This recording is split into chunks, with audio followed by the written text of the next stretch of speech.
नसल्ली व नसल्लिमु अला रसूलिल करीम अम्मा बाद फ़अऊज़ु बिल्लाहि मिनश्शैतानिर रजीम बिस्मिल्लाहिर रहमानिर रहीम।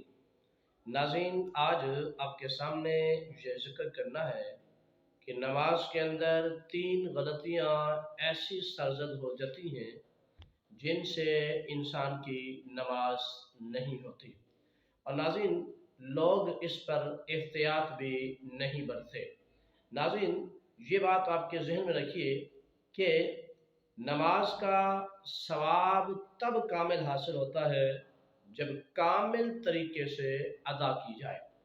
जब नमाज कामिल तरीके से अदा नहीं होगी तो उसका सवाब भी कभी कामिल तरीके से हासिल नहीं होगा। यानी अगर आप ये चाहते हैं कि हमें कामिल सवाब हासिल हो, हमें नमाज का मुकम्मल सवाब हासिल हो, तो मुकम्मल सवाब के हुसूल के लिए ये तरीका लाजिम है कि आप नमाज की सुन्नतों का भी ख्याल करें, नमाज के अंदर फ़राइज़ का भी ख्याल करें, नमाज के वाजिबात का भी ख्याल करें और हत्ता के नमाज के मुस्तहब्बात का भी ख्याल करें। जब आप इन चीज़ों का ख्याल करेंगे तो फिर आपको नमाज की तासीर भी मिलेगी, नमाज का हुस्न भी हासिल होगा, नमाज की कैफियत भी हासिल होगी, खुशू व खजू भी हासिल होगा और नमाज के फ़वाइद और समारात भी हासिल होंगे। तब मुमकिन होगा जब आप नमाज के तमाम किस्म की शराइत को अपनाओगे। अगर नाज़रीन हमें कोई कोताही पाई गई तो फिर नमाज के सवाब में कमी के लाहक होने का अंदेशा है। इसीलिए नाज़रीन आज की इस वीडियो में आपके सामने ये जिक्र करना है कि हमसे 3 गलतियाँ ऐसी सरजद हो जाती हैं जो हम जानते हुए भी उनकी इस्लाह नहीं करते, जिसके पेश नज़र हमारी नमाजों का सवाब रायगा जाता है बल्कि नमाज का सवाब हासिल ही नहीं होता। हत्ता कि कुछ गलतियां तो ऐसी भी हैं कि जिनकी बुनियाद पर हम नमाज के अंदर शामिल ही नहीं हो पाते। नाज़रीन, उन गलतियों में से पहली जो गलती हम करते हैं वो तकबीर तहरीमा में करते हैं। नाज़रीन, तकबीर तहरीमा में जो हम गलती करते हैं वो अल्फाज की अदायगी की होती है। मसलन हमें तकबीर तहरीमा गलत जब कहनी होगी तो फिर नमाज नहीं होगी। अब तकबीर तहरीमा के अंदर गलतियां क्या हम करते हैं, सबसे पहले तो आप ये समाअत फरमाएं। नंबर 1, हम पढ़ते हैं अल्लाह।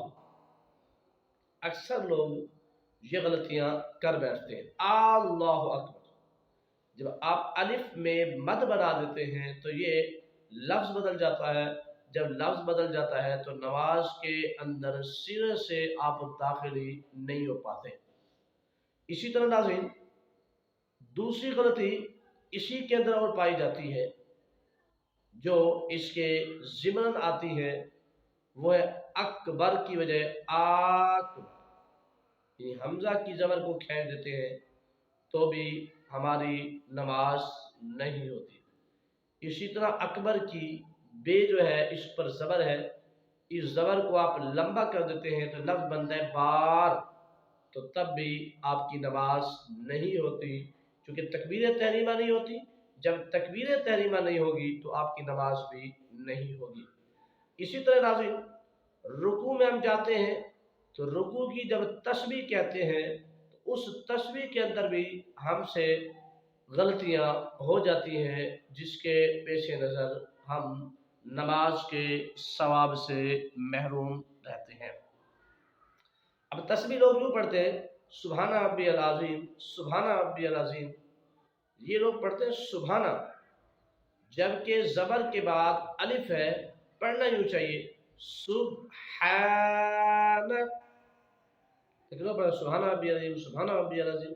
ये सुबहाना जब पढ़ते हैं तो अलिफ को सकिप कर देते हैं। जब अलिफ को ख़त्म कर दिया गया तो लफ्ज़ बदल गया, तो गोया लफ्ज़ के बदलने पर भी हमारी नमाज नहीं होती। इसी तरह नाज़रीन जब हम सजदे के अंदर होते हैं तो सजदे की तस्बीह पढ़ते हैं तो यहाँ पे भी लोग गलतियाँ कर बैठते हैं। सुबहाना रब्बियल आला, सुबहाना रब्बियल आला। अब ये जो सुबहाना पढ़ते हैं, जैसे मैंने पहले अर्ज़ किया, इस ज़बर के बाद अलिफ है और ज़बर को लंबा करना है ताकि अलिफ अदा हो पाए, तो अलिफ अदा ना हो सका, फिर रब्बियल आला, یہ الا جب پڑھا تو اس سے این سکپ ہو گیا تو بھی ہماری نماز نہیں ہوتی۔ اسی طرح جو ہے ہم رب جل آلہ، بے جل جب کہتے ہیں تو بے کے نیچے بڑی یہ لگا دیتے ہیں جس سے لفظ کے اندر بگاڑ پیدا ہوتا ہے۔ جب لفظ میں بگاڑ پیدا ہوتا ہے تو ہماری نماز نہیں ہوتی۔ ناظرین، آج کی اس ویڈیو میں آپ کے سامنے ان مسائل کی طرف توجہ دلائی۔ امید ہے کہ آپ اس پر خود بھی عمل کریں گے، اگر ہمیں کہیں کوتاہیاں ہے تو ان کو دور کریں گے اور اپنے احباب تک شیئر کریں گے تاکہ جس میں کوتاہی ہے وہ دور ہو جائے۔ اللہ پاک ہمیں